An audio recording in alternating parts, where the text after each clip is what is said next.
All right. So, hello, people. No one in the audience except Ostal. He joined. The rest of you is probably watching this back at some point, which is completely fine.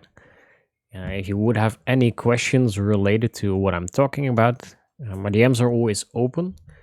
But please specify a bit on what sheet you want to ask a question about so I know what you're asking about and I can give a good answer. This will be the first lecture in probably a series of multiple lectures on basic information on competitive League of Legends. Now, everything I'm going to talk about today is a very short introduction on different topics because I think it's important to specify the context we're talking about. And in the other lectures, I'm more going to specify certain subjects on it and go more into detail. So if you're missing stuff or are more curious about it, you can ask always, of course, for more information. But a lot of it will come later as well. So for today, these are the basic things we're going to talk about. A short introduction into communication, as of course the big upset of team play is that we do have communication, but we need to use it correctly. The concept of tempo and trading objectives, setting up coordinated timings to reset, and that holds in respect of tempo as well, of course. Some basics, but very important things on vision lines and where to place vision lines with what goal to place them, and to end up a brief introduction in how to use Baron on the map when it's an objective, but also when you have to buff. Now, to start off, communication, and I'm already currently doing okay on it. But for those of you that know me, you can tell that my voice is a little bit off and I might be less clear in what I'm saying because I'm a little sick. And that's one of the things you want to avoid, of course. When you're communicating, you want to be as clear as possible. You don't want to monologue. You don't want to mumble too much. And then another example of what you don't want to do is from the LEC. For those of you that watch the KC voice comms, you don't want to start chewing on gum in the middle of a game when your team is trying to communicate. That also comes a bit with like being clean. With what you're saying, you want to be able to communicate effectively in the terms of what you're saying needs to be very clear and clean. So to give an example on that, I can ask the same question in two examples. The first example would be, hey guys, can we do dragon? Very short, very precise. Yeah, question I'm asking is pretty clear. The second example would be, hey, AD carry, how is your lane looking? Mid, how is it looking as well? Because yeah, I was thinking we can do something on the map. I'm almost clearing my clear, and I'm jungler, so I don't know. Can we like do dragon or something? And in both examples here, I'm using very different wording, very different style of communication in order to ask the same question. And I think the example is clear, but it still shows that the way you want to communicate should be short, precise, effective, and without a lot of like noise you're spreading on top of it. With that, there's a couple, I would say, rules on it as well. One of it being you want to be as short as possible. You don't want to spread a lot of words on what you're trying to say. You also want to make sure that your words cannot be confused. And in order to do so, you want to avoid words that can be hard to distinguish from words that look alike. An example of that is can and can't. Of course, if you use nice English accent, you can differentiate both. But in active games, it can be hard to do that. And in order to change that, you can rather use words like good or bad or yes or no that are very clear in what they're trying to say. They can't be confused. I'm doing it the same now, can't. They cannot be confused with what the intention of what you're saying is. With, of course, effective communication, there's always a goal with communication in itself. You're not talking for the sake of talking. Of course, when you're just sitting with friends, you're talking to have fun. But in game, the goal of communication is to have the same idea on how the game should be played. Everyone has a different ideas, that's fine. But the reason we want to communicate is so that we can align our goals to have one common goal as a team. And with that gets, in order to do so, you need to do a lot of planning in order to actually communicate effectively and talk about communication. Now, what that leads to a lot of times is that you want to have a main voice, a shot caller, what a lot of people call it in League of Legends. But what's very important to note here is that even though you can assign a shot caller, that doesn't mean he should be the only one having a deciding factor of what you do as a team. The goal of communication still remains that as a team, you want to combine different opinions to formulate a plan to play the game. Even though you have a shot caller which sometimes needs to take a decision in that, everyone still has his opinion and role to do in communication. Now, if we think about those plans, these are just a short summary of questions you can ask yourself or ask yourself as a team in order to formulate a plan like that. In other lectures, I'll go deeper into the answers to these questions because that's important, of course, but a lot of things you probably know yourself already. Some are obvious, some are less obvious. But these are just a couple of questions you can talk about in communication. Of course, like in early game, you want to ask yourself, hey, what's the easiest lane to play through? Especially if you have like a ganking jungler. What lane can we actually gank? Do we have a certain lane that's important to get ahead? Or do we, for example, have a Malphite top who will press his ultimate anyway? So these are just a couple of small things you could try to talk about. Now, that conversation can already start after draft. In the loading screen, when you're picking your champion, picking your runes, there's already stuff to think about on those win conditions. In the early game, how do you want to play the early game? But also later on, when is your champion strong? When does it have a certain power spike? And what you can think about is lane assignments. What champion wants to lane where in what stage of the game? And that comes down, of course, to are there certain objectives you want to take or certain goals you want to achieve on the map? Now, again, I will go more into detail on that in other lectures, but these are important things to always communicate within your team. Besides that, of course, the planning, there's still certain things that should always be communicated. Something like summoner spells or priorities in lanes should be something that should be communicated standard. Now, with the game, and what basically this presentation is about is a short summary of the game. So I'll start here from level 1 and I'll end with how you want to play the game when you have Baron. And during that route, we'll see different styles of offensive and defensive plays and vision you can do. So here we start off with level 1. And something very important about level 1 is that there's pretty much 2 main objectives you can get with a level 1. Of course, if you can do those, comes down to the champions you have and the champions the enemy have. But keep in mind that there can be 2 objectives. The first one being to burn enemy summoner spells. Let's say you have a Blitzcrank. Of course, hitting a hook, you can burn a flash and get an advantage through that. The second objective you can have is to find information on where your enemy jungler would be pathing.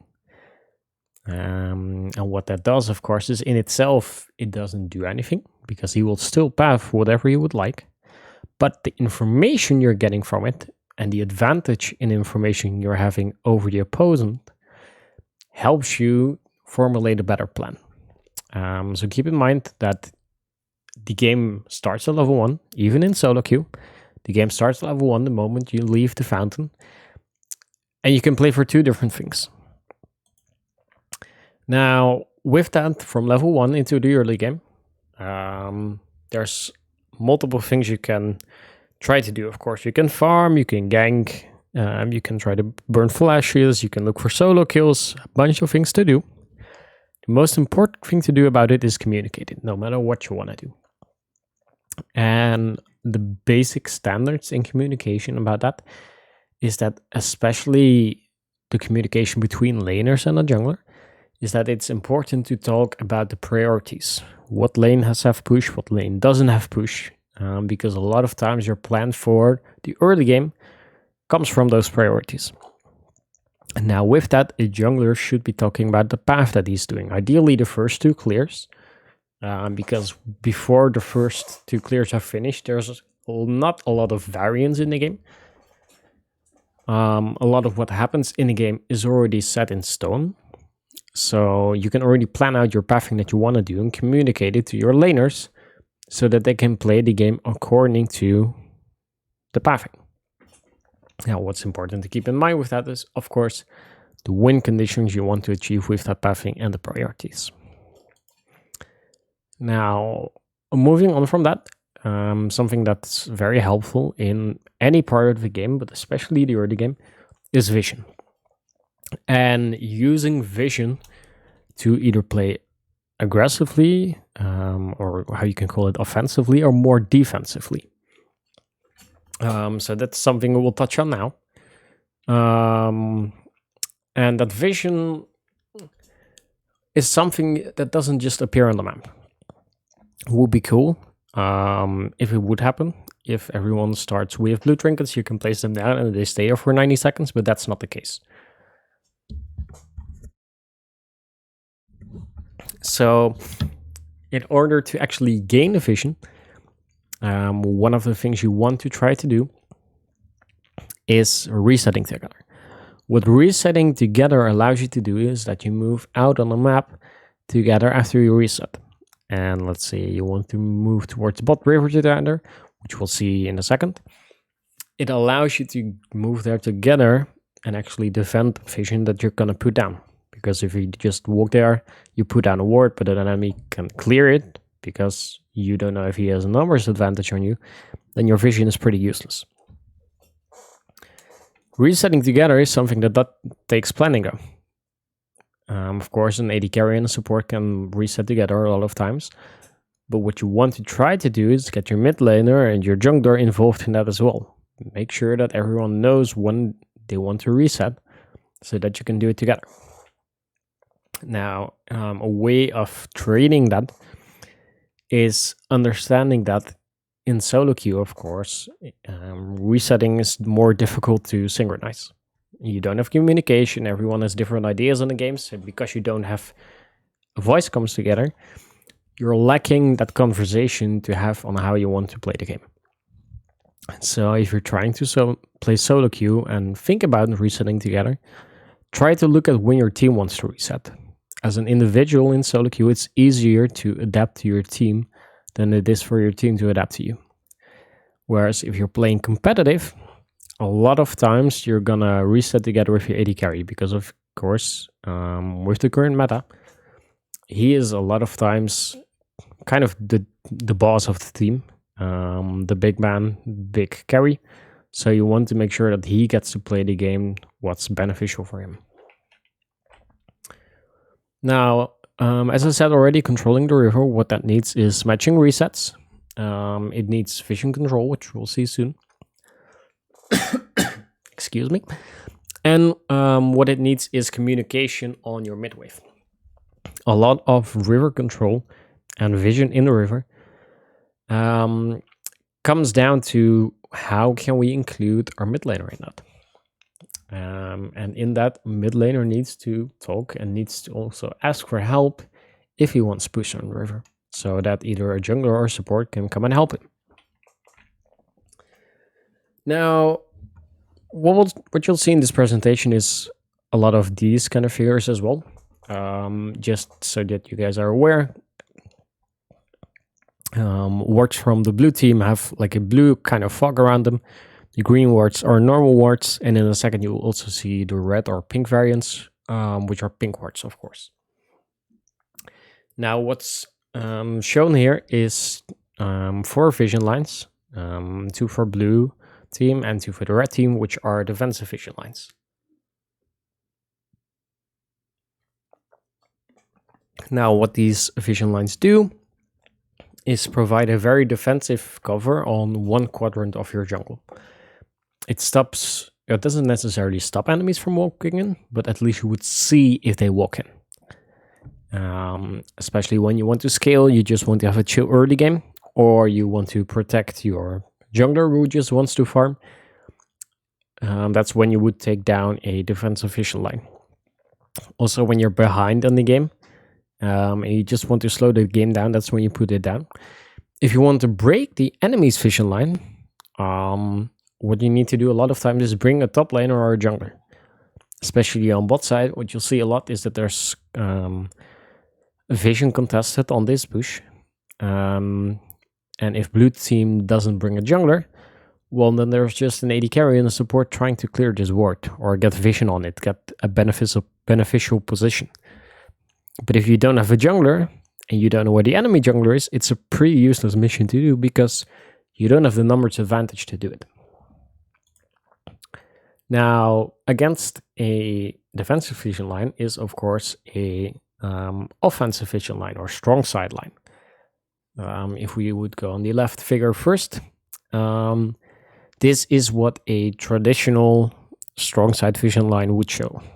It's your defensive vision is moved up a little bit, but it's also pressed down with ping wards, because ping wards, of course, deny vision on the enemy. And what you would want with that is some deeper vision with normal wards. And now, any strong side line, in my opinion, opinions from different coaches and different players varies, but this is just something standard that can apply to most team compositions, is where you want to have 3 ping wards in a bot lane. You want to, of course, defend your entrances to river for the enemy jungler, and you want to have vision on the enemy mid laner if you would move to your side. Now, of course, you want to have deeper vision in order to see where the enemy jungler would go. Most of the times that can be done with 2 normal wards, one in this bush to cover the cross section here, and one somewhere in this area. Of course, in a way that you won't have it cleared. With a strong side line, it's important to also realize that you have a weak side or a defensive side on the other side of the map. And in order to defend it, most of the times the top laner or the jungler or mid laner, whoever you want, also needs to place wards in order to do so. Because if blue side is playing very offensively here, they need to play defensive here, which means that the red side top laner could move around the map. And in order to do that, you would need wards. Now, the same thing applies to when you swap sides, when blue team would strong side. I would still use 3 pink wards and 2 normal wards. You can eliminate this pink ward, but it does leave a bit of a vision gap here, which you can fill in different ways, of course. On your defensive sides, most of the times you would need 2 ping wards, or at least 1 ping ward in Tribush to try to hold some defense against dives, and a ward in this area to stop people from getting behind you or the enemy jungler from stealing your camps. Now, the same thing you can apply on the red side. I'll quickly go over it, but again, if you would strong side bot, you would have a pink ward vision line denying vision into your area, having some forward vision pressing in order to pressure the enemies and starve them out, force them to play defensively on this side of the map, and also somewhat try to defend your own top side of the jungle. Now, what common problems are with this style of play is listed here. And there's a multitude of things that can go wrong. And it's important to, if you see this as your team, that stuff is going wrong, that it's important to notify yourself of what the actual mistake is so that you can fix it. This can either be an unreliable laning phase, weird trading patterns you're doing, or just losing HP for no reason, not communicating actually about the priorities or about how you want to use them, you can have some impatience in that you, in order to, of course, get these in these very beneficial positions, you're not taking every step. You're being impatient so that you're missing certain parts of it, which leads to, of course, the system not being as strong as it can be. Now, with this, and we'll slowly transition into mid game now, is probably the most important cycle in League of Legends, or at least in competitive League of Legends. And that would be the cycle of tempo, vision, and pressure. Now, tempo, the definition I'll give you later. Everyone has a vague understanding of it, of course. But what what tempo allows you to do, for example, if you push the mid lane first in the mid game, you would be the one to get first vision. If you get vision, that allows you to pressure the opponents. If you have a pressure on the opponents, you can either try to make an offensive play, or you can reset and create tempo again. Or just be first on the mid wave and then go into the same cycle of having earlier with vision and then being able to pressure. So this cycle of, hey, you have tempo, you take the vision and you use it to pressure is a very important cycle. And understanding where in the cycle you are during the game is very important, because it allows you to understand, okay, what should my next step look like? Now, what's important here is that this cycle also comes into play when you're talking about team fights or objectives. And as a very general rule of thumb, keep in mind that team fights or objective plays, when you do them in good tempo, they will generally create big wins and small losses. But when your tempo is not good, when it's bad, you're behind on tempo, you will create big losses and only small wins. So the risk you're taking is way bigger. Now, we already talked about tempo, and for the sake of giving it a definition, tempo would be the team that has bigger wave pushes. So having their minions more on the opposing side of the map than the enemy does. Now, you created them by, of course, pushing your minion waves, and you would use it to either fight in your vision or use the numbers advantage you gain from having tempo, and to also then look for objectives, or to, again, do the same cycle again, but create then bigger tempo, which creates bigger vision and bigger pressure. Now, something to note on that, and it's a bit of a weird term, but I like to call it super tempo. And super tempo is a situation where, for example, you would kill an enemy laner. Let's say you're killing the enemy top laner, and then your top laner can push in a wave. But because there's no top laner to catch it, the enemy team is behind on tempo a lot. And during super tempo, you would have a lot of time to play on the map. What you can do depends a lot on the enemy champion you kill, and the role that enemy champion has in the enemy team composition. Now, as again, sort of rule of thumb, but it varies a lot per team composition. If you pick the enemy jungler, if you kill him, of course you can try to attempt to do a Baron, which we'll talk about later. If you kill the enemy AD carry, mid, or support, they lose a lot of pressure on pushing midways, so they would allow you to push somewhere for towers, or play stronger with that super tempo.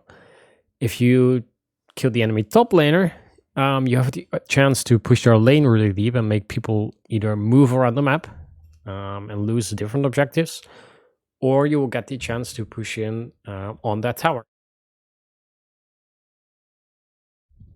Now, with tempo, of course, and we'll talk about strong side and weak side a little bit, but comes trading objectives. And a short introduction to that here. The next presentation will go more on it as well.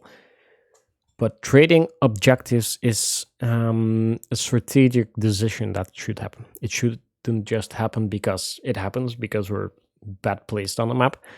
But it's something you can do to get a strategic advantage. For example, You can give up a dragon in order to get a baron, or you can do it to avoid a bad situation.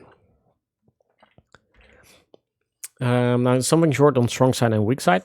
And it is very important to have a clear definition on it, especially when you're having discussions on it as a team. The strong side of the map would be the half of the map where you have more numbers than the other side, and you compare it to yourself. So let's say you have support, AD carry, and jungler on the bottom side of the map, then that would be your strong side. And then, of course, your weak side would be the opposing thing,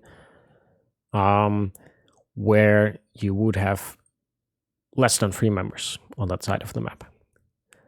Now, something on that is that, of course, there's 2 teams on the map. 2 teams can have a strong side and a weak side. And what happens is that you can either have the same strong side or you are swapped around. Now, if you have if you have 2 different strong sides, so let's say blue team is strong side on bot and red side is strong side in top, what you'll see is that 2 teams are playing for different objectives on the map. And what your objective is then, if you're playing strong side, is to, of course, put as much pressure as you can on the map and gain as big as a gold lead as possible on that side of the map. If you're strong siding bot and the enemy isn't, you want to try to get the dragon, you want to get turret plate spot. On that weak side then your job would be to give the enemies as little as a lead as possible. Now, sometimes that would mean that you need to give up minion waves, you need to take a reset and give away tower. But sometimes it means that you actually just want to try to fight them a little bit, if you can. And with that, of course, we've just talked about the cycle of tempo, vision, and pressure. What you ideally are doing, in pure essence, is that you're delaying the enemy's tempo when you're playing on weak side. So you want to delay their waves, because if you delay their waves, you're delaying their vision. And if you're delaying their vision, you're delaying their pressure and ability to get stuff done on the map. Now, the same thing, of course, can apply in the other way around, where you get both strong side on the bottom side of the map. And what happens a lot is that the map kind of becomes neutral, where no one makes a play, really. But the map gets more volatile when the junglers show on the map. Of course, they are the ones that can change the strength of a strong side or a weak side. And with that, what you'll see a lot of times is that the jungler who actually shows first on the map loses the advantage. If your jungler shows bot, the enemy bot lane knows, okay, we are just gonna chill for a little bit, so that the enemy jungler can do whatever he wants to do on the map, because he gets more information. So that's important to know, that if you're strong siding the same side of the map as the opponents, try to not show your jungler until the moment you're actually gonna make a play. Now, of course, some common mistakes, again, with strong side and weak side, is that individual mistakes can happen. People can die, solo kills can happen. Of course, eliminating that is something you can do on your own. But the other things you can actually see here, especially autopiloting in lane assignments, where people will lane, where people will go, is something you should talk about and do as a team. Now, what you'll see a lot of times, especially when teams play together for the first couple of times, is that one of the mistakes happens. And mistakes can happen, that's fine. Everyone makes mistakes. The issue is that in order for a mistake not to be too big, that's important to realize that you made a mistake. And in order to fix your mistake, you need to feed your team info. Okay, what happened? What's happening? Strong side, weak side. Okay, how does it change? And how do we put the map back into a favorable state? And understand that in order to do that, you need to put in work. Now, slowly, we're starting to talk about mid game now, and you'll see more pictures of the map and where wards can be. in order to give you guys a short introduction of how you want to play the game. Now, this is all very focused on how to play the game where you actually have a gold lead. So, of course, if you understand how to play with a gold lead, you can start to play against it. And the defensive play would be a lecture on its own as well. So I'll ignore that for now. Now, if you're talking about vision in the mid game, something I'll show is the border guard vision. It's on how you protect one side of the map with purely vision in order to either be safe there or to try to find a gold lead. Again, matching resets is very important, even more important in the mid game than it would be in the early game. And how we can use that in order to control the mid area of the map. Now, it's important to state here that every ward and vision protocol I'm showing here is very standardized, and you can change a lot about it according to what your team would need.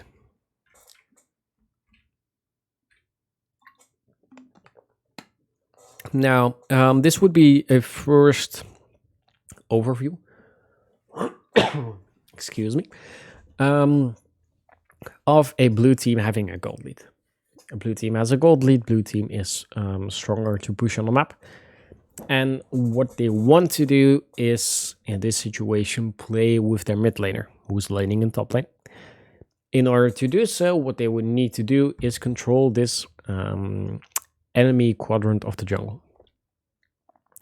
Now, how would they do that? Well, in order to, again, get the vision, we go back to the cycle, they would need tempo first. And how would they gain tempo? By pushing the mid wave and pushing the top wave, and then moving into the enemy jungle together to put down wards. Now, very important, the first step is always to get the tempo. So don't forget, even as a jungler support, when it's not your job to do so, help your AD carry push out mid.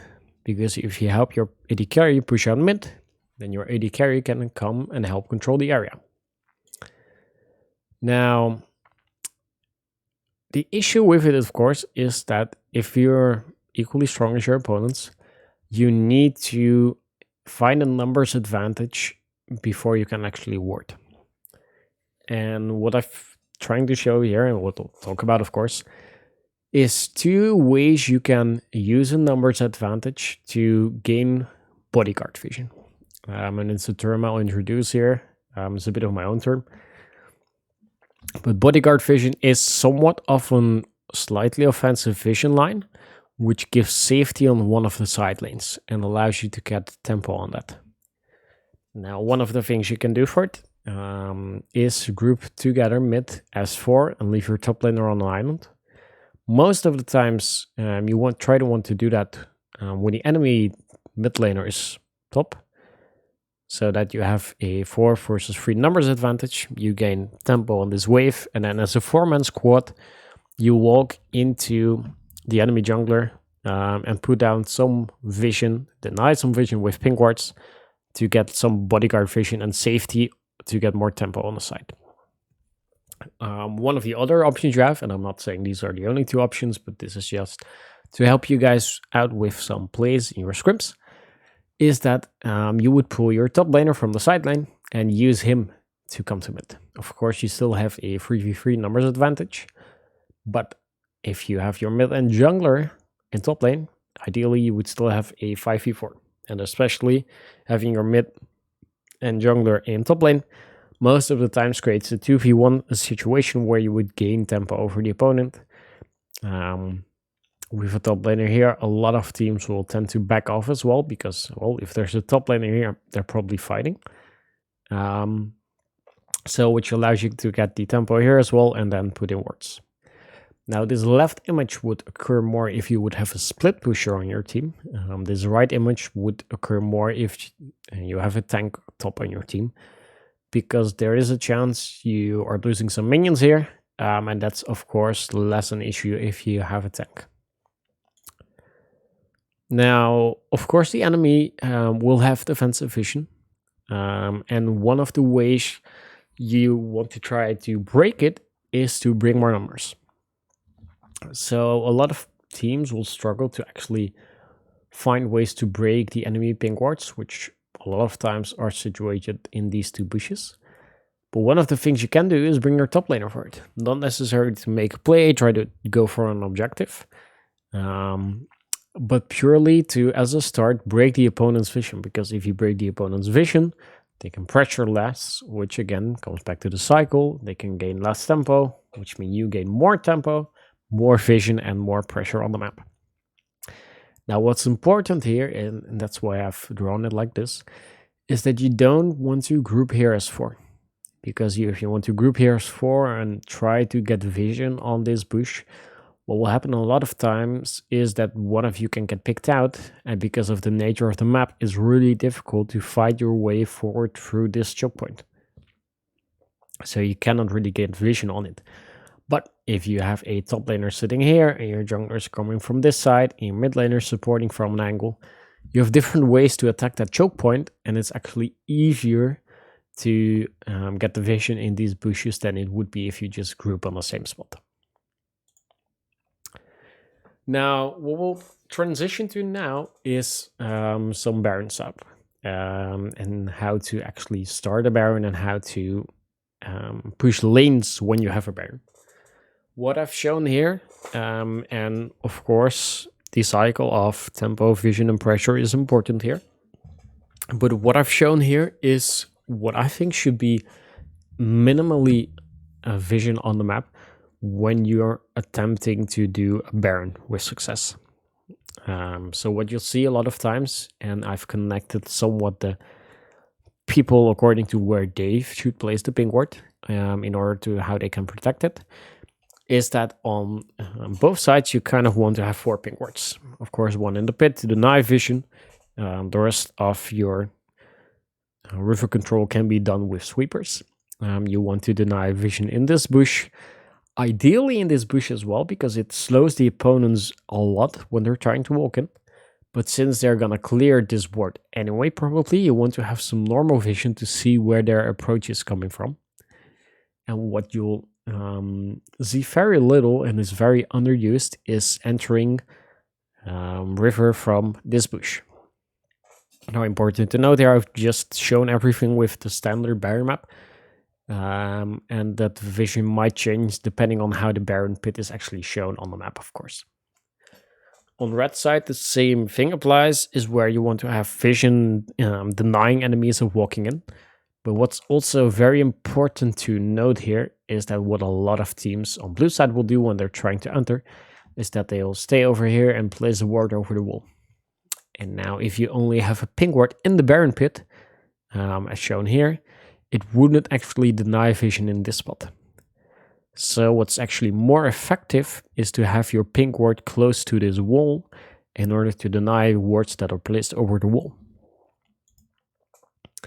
Now, what I'm going to talk about is 3 strategies. They aren't all the strategies that come into how to start a Baron or how to recognize when it's good to do a Baron for whatever objective or goal you have with it. But these are just some introductions to show you guys what to look for on the map. Now, the first one is the overextend Baron. I've shown these for red side, but of course they can be applied to blue side as well. And what it comes down to is that a lot of times that, let's say you're ahead on red side, your top laner is pushing, that the blue side jungler will try to come and kill you. Of course, that's their offensive play. What you will have to do then is, again, coming down to gaining tempo before you do an objective, is that you have to push both your top lane and your mid lane and use that 4v3 numbers advantage to start the Baron. Now, important to note here, even though you have a numbers advantage, top laners tend to use teleport, and there's other global abilities in the game, so it's important to pay attention to that before you try to do a Baron because someone is overextended on the other side of the map. Another option you have is a 50-50 Baron, and this is not necessarily done because you're ahead in the game, but it can be because the longer the game goes on, the weaker your team becomes in comparison to the enemy. And in order to do that, Baron is actually pretty much the same thing as the last one, except in order to gain mid prio, because you're as strong as your opponent, you need the numbers advantage. So what you'll see a lot is that in order to gain that numbers advantage, you would want to have your top laner or your mid laner, one of them, push the side, have a 4-man group push in mid lane, and then group here as 5. Now, most of the times, the enemy laner here will have teleport. So they teleport and it will still be a 5v5. But it's important to know that, hey, if an enemy laner is still in lane clearing waves, you can group up as 4 and use that in order to gain a tempo lead and then transition that into a Baron start. The other option you have, and that's a little bit more complicated, and it's just an introduction of how you can pull the enemies on the map. The way you can start it a lot of times is if you see an enemy laner pushing in deep. So let's say we want to do it on the red side. The blue side laner would be pushing. Now he would push the lane over here, which means after that the red side top laner can push. Now how you can use that push then is that with that your mid lane trio of bot, support and jungle would push mid and they would go into fog of war. So blue side doesn't know what they're doing. At that same time, the person laning in bot lane would also push. After that, this top laner would go to mid lane and he would be pushing the next mid lane that would be coming in. Now he can do that because the blue side doesn't have vision here. They don't know who's gonna push here and who is here or not. With that, your 3-man squad would move into top side and try to get this pushed in deep. Try to get this mid laner out of lane. Get him low if you can. After you've done that, all 5 people here would go to Baron. Now, why can they go to Baron? Well, it's a little bit the same as the previous one, where the opposing top laner would be stuck in bot lane. You can try to get him stuck here as well, busy dealing with minions, and then be in the transition from step 2 to 3, then go to Baron. This is a way to actually set up a Baron like that. Now, if you're starting the Baron, it's very important in your team and in communication to discuss what your goal is to do with that Baron. I've noted here 4 different objectives with Baron. Sometimes, or most of the time actually, the attempted Baron start can fall into multiple categories, but it's important to specify that in communication as a team. Now, the first obvious start is, of course, to just play to finish. Play to get the secure on the Baron. And what you would need in order to do that is most of the times an advantage in the jungle on the map. Not necessarily in the jungle position, but on the map in the jungle. You would need enough DPS on the Baron, because if you cannot kill the Baron, how you're gonna get the kill secure on the Baron? And you would, of course, have to deny the enemy vision of, the enemy jungler of entering by denying their vision. The second option you have is to play to turn, or play to kill, or engage. There's different wordings for the same objective. Is where you start the Baron, you want to get the enemy close, and then you engage on them. What it requires most of the times is a man advantage or a gold advantage. You need to have someone tank the Baron and be able to tank it for a long time, because a lot of times you need to wait for the enemies to come close enough before you can engage on them. And what, of course, you need to have with that is an engage tool. If you have a composition with without much CC or ways to stop enemies from going into you, how are you gonna actually turn on them and kill them if they come close to you? The third option is to bait. And what you will see a lot in pro play is that teams start Baron in order to get a summoner advantage, most of the times a teleport advantage. If you can get a teleport, and you'll see that teleport channel on the map. You can stop the Baron. You have achieved your goal. Now, a lot of times, teams start the Baron with the idea to bait something, but based on how the opponents react, you can change to play to turn or either play to finish. Now, the last option is to play for super tempo. Now, what happens a lot is that you actually start the Baron, and because you have all your 3 lanes pushed, the enemy is forced to make a decision. And because, of course, Baron is such a big objective on the map, a lot of teams will drop their waves, they'll come to the Baron.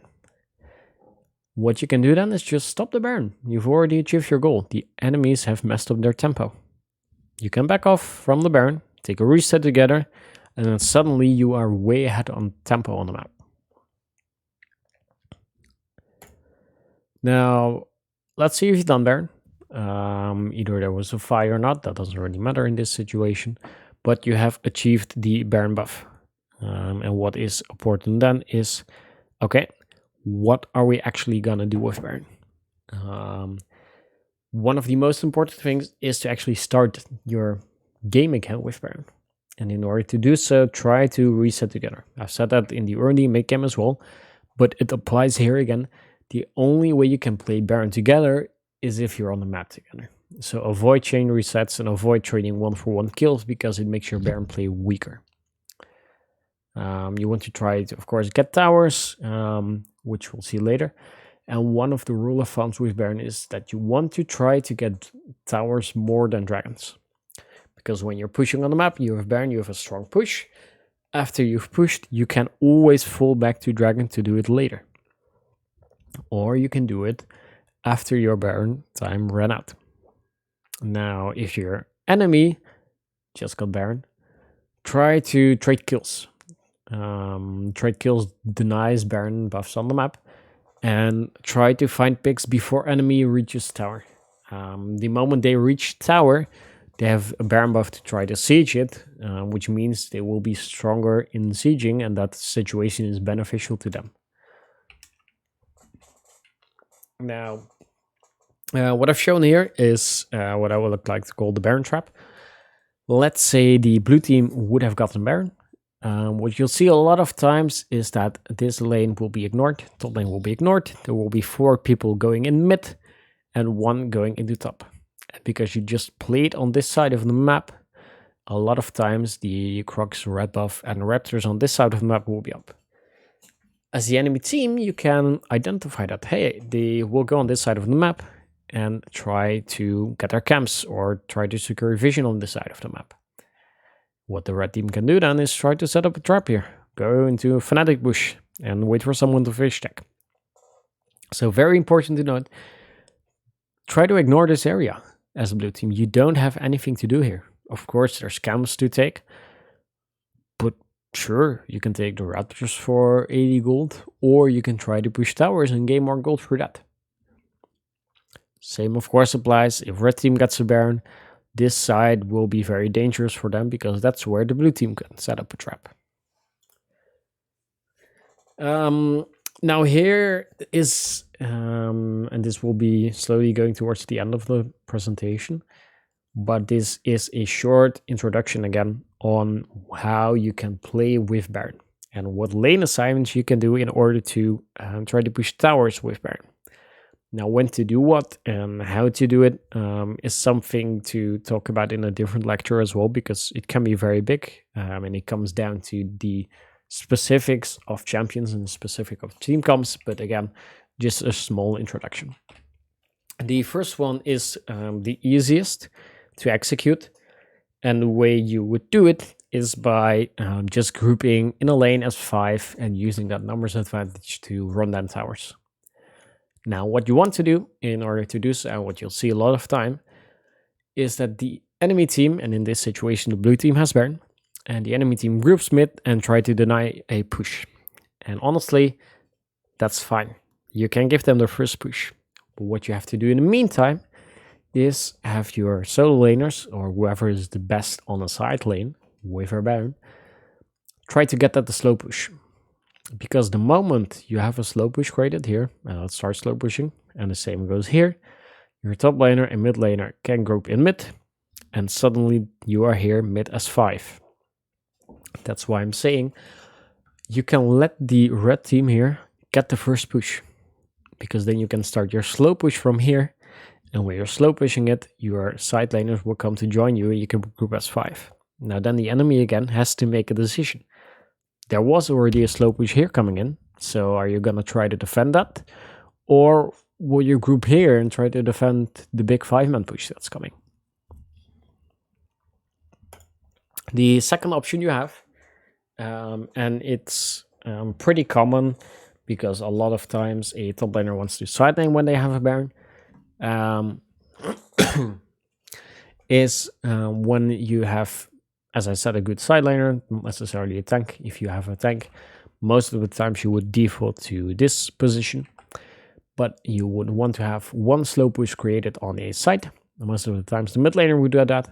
He would group with his 3-man unit and then try to 4-man walk into mid, try to push it. When your top laner tries to 1v1 and try to get a push as well.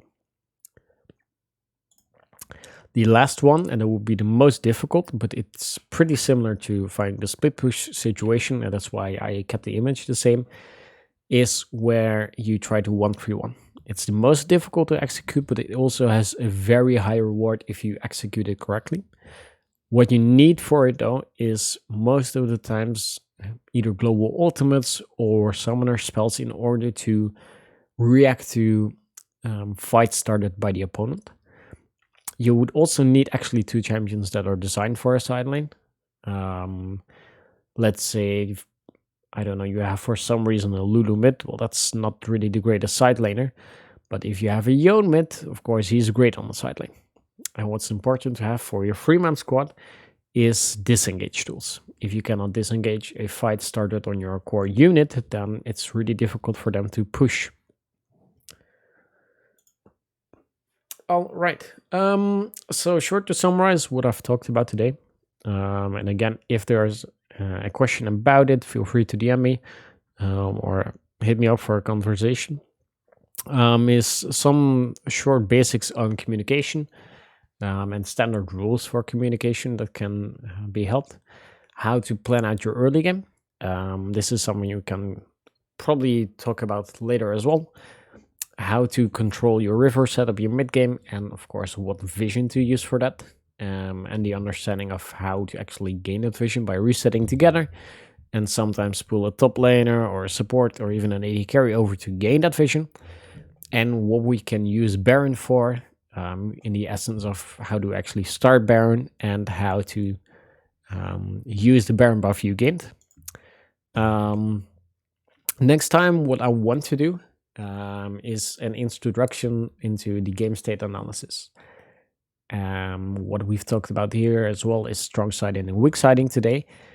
But what I want to actually tell you guys is how to identify a strong side or weak side, and identify strength of a composition in a certain time and context of a game, and how to translate that into setting up the correct objectives on the map and understanding if you want to trade side or you want to mirror sides, and give, of course, again, small parts of information on that, on how to actually communicate those things and how to ward with it as well. So yeah, that's everything for today. I hope you guys learned something new. Any questions, feel free to DM. And next time I'll hope to see you guys around.